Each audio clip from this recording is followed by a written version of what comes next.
Hello, everybody. This is Alistair. I'm going to pick up a phrase here. The problem with Agile isn't Agile, it's the people trying to do it. Yeah, all those dang people getting their personal ambitions and personalities tangled up with such a good idea. Just laughing about that. I put that little post on LinkedIn and someone asked me to expand on it. So I'm going to do that here. The problem with Agile isn't Agile, it's the people trying to do it. Like, all these people, they're just stuffed full of personality. What are we going to do about that? They all have their own goals. They all have their own ambitions. They all have their own value sets. They're stuffed full of personality. They're greedy. They're selfish. They're frightened. They're ambitious. They're generous. They're like all kinds of things. Like, what's that got to do with Agile? I'm going to back this up. Now let's take a look at the value let's take a look at the Agile Manifesto for a moment. So the Agile Manifesto says we value, this over that. So if you haven't read it, go read it. And we very carefully chose that as a value center. We said, we think that maybe we're operating from a different value center than other people. Right? And so things that we care about now in the subtext and in our discussions were things like, we really want to make the workplace a better place. It's a healthier, make it more fun to work in, make it more moral, make it there was a kind of a social agenda there that not everybody, is fully aligned with, but it was definitely, there in the conversation. That's already a value center. So look, we're trying to make the world a better place, the workplace a better place. Then also we're trying to make the work of the programmers or the developers or the whatever you've got going in your company, make it more efficient, make it so they can actually deliver something that does anybody any good. That's already a whole pile of values that not everybody agrees with, right? People who go up the corporate ladder, what do they care about? They care about their promotion, they care about their pay, they care about power, they care about their bonuses. Some people are afraid, right? You get people up in the middle age and the kids are going to college and they've got this house mortgage and they've got the college pay. And what they really care about is like financial safety, like don't take my financial safety away from me.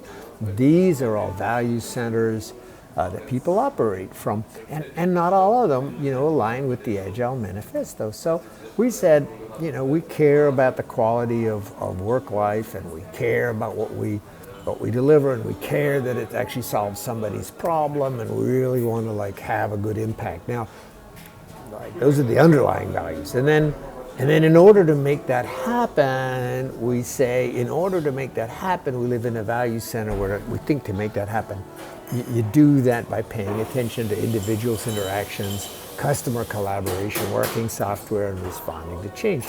Well aware that there are other people who, even with the same goals, the same, let's say, more or less kind of moral alignment, will say, yeah, but that isn't how you're going to get there.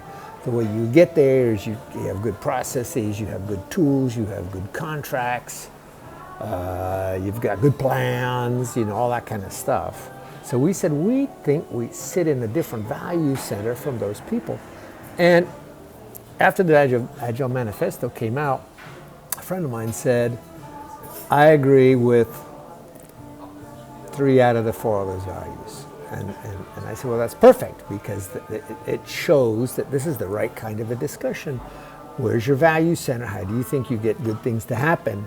By valuing what? So 3 out of 4.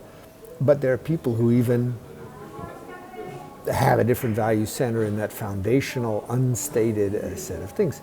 And I give you an example, and it's a true story. I met a guy, was a high-level executive at let's say a small, medium-sized company, maybe 200 people, I can't remember, 200, 400 people.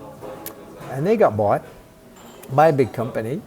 And so they waited, for their new overlords to tell them what they should be working on, what the direction was. And they never got a message. They were just left in limbo. And months go by, and people started getting bored. They didn't know what they were supposed to be working on. And so people started leaving. The best people started leaving, and people were drifting off because they were a ship without a rudder, without a sail. They were just floating there.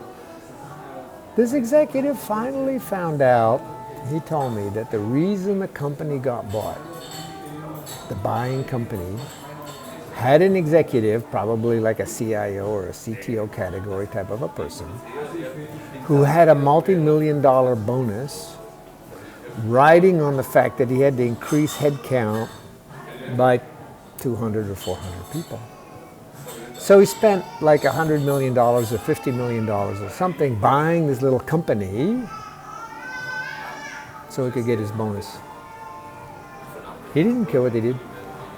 He literally didn't care what they did. Profit didn't matter. He was told to increase headcount by 200 or 400 people. He had a budget. He spent the budget. They got increased, bought the company, increased headcount by 200 or 400 people, got his bonus, and what did he care? Now, you'd think I was making that up, except that I know the guy who was telling me the story, and he was, of course, pretty upset. I'm saying it because I want to illustrate that people who want either power, influence, or money, they don't care about the content of any of this, right? They don't care about our values. They don't care about efficiency. They don't care about delighting customers. It's just like, did I get my $N million bonus this year? Whatever it might have been. Now, I'll jump from the time we wrote the manifesto. Less than a year later, Barry Bain, the famous computer scientist at the University of Southern California, USC, held a conference. It's the first time I gave a big public talk about Agile. And I said, there's kind of like three groups of people who are going to influence the world on what we wrote. And the first is us, 17 of us. So we get to go around and say whatever was on our mind. And you know, like I'm telling you now, what was on our mind when we wrote the thing. That's group number one. It's a small group, 17 people. Then there's the group that hear us speak, and that includes you. The group that hears us speak, and it was like, let's just say 120 people in the audience at the time.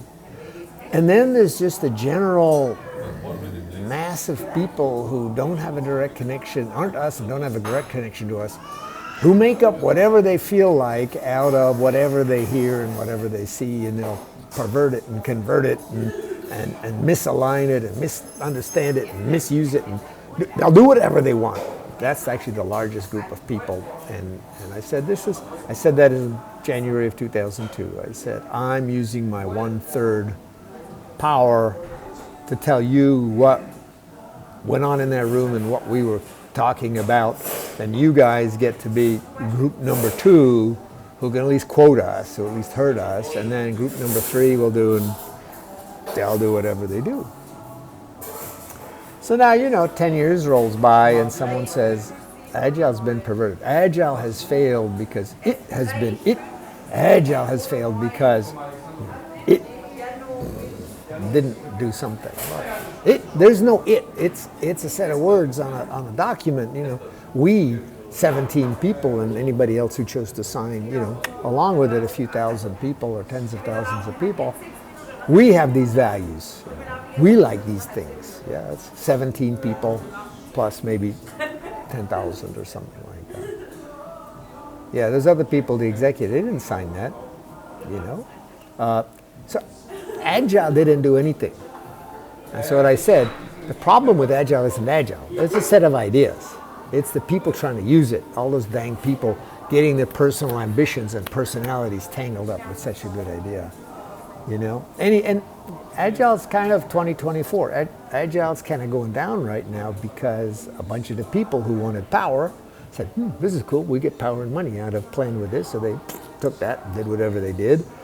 And they did it wrong and nothing happened. And they go, well, that doesn't work.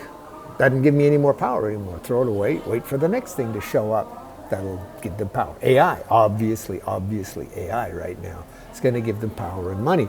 So that'll shift over to AI, and we'll see whatever comes with that. So I'm doing this because, people say Agile is dead, Agile failed. Why didn't the Agile community? Well, what is the Agile community?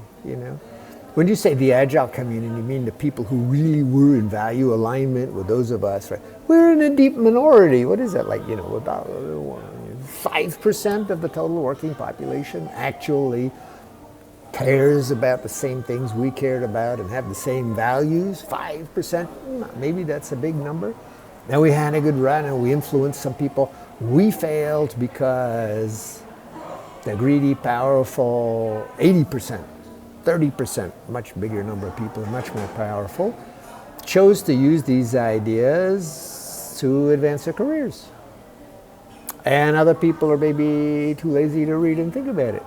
But maybe there's people who just want to work and go home and sort of say, yeah, I'll do that Agile thing, whatever. But honestly, they don't care. Their heart isn't in it. So anyway, yeah.